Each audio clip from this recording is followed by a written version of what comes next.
भागतारू हो, नैहर के खेला खेलल तू लागतारू हो।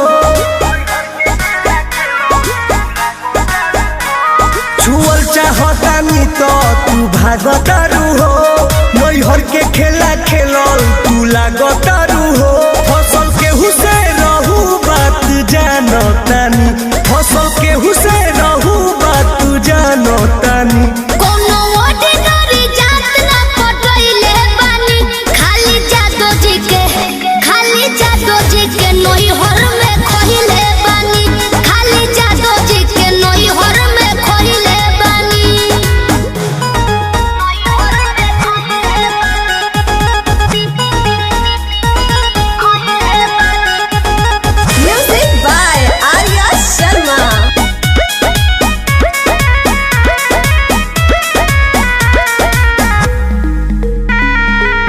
उनका अंदाज के खुला मिजाज के देखनी आधा तो फिदा हो गईनी हम।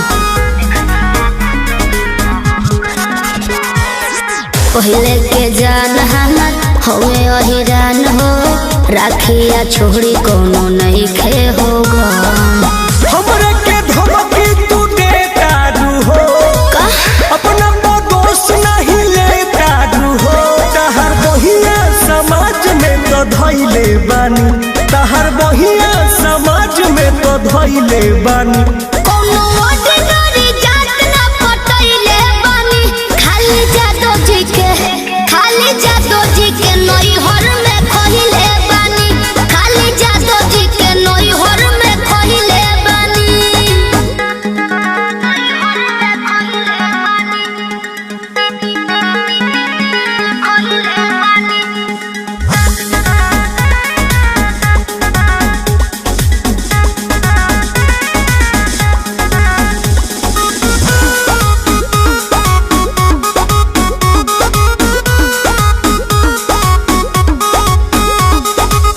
ए राजा जहानी सच कहता नहीं, बने के मन हमार रहे ओही रानी।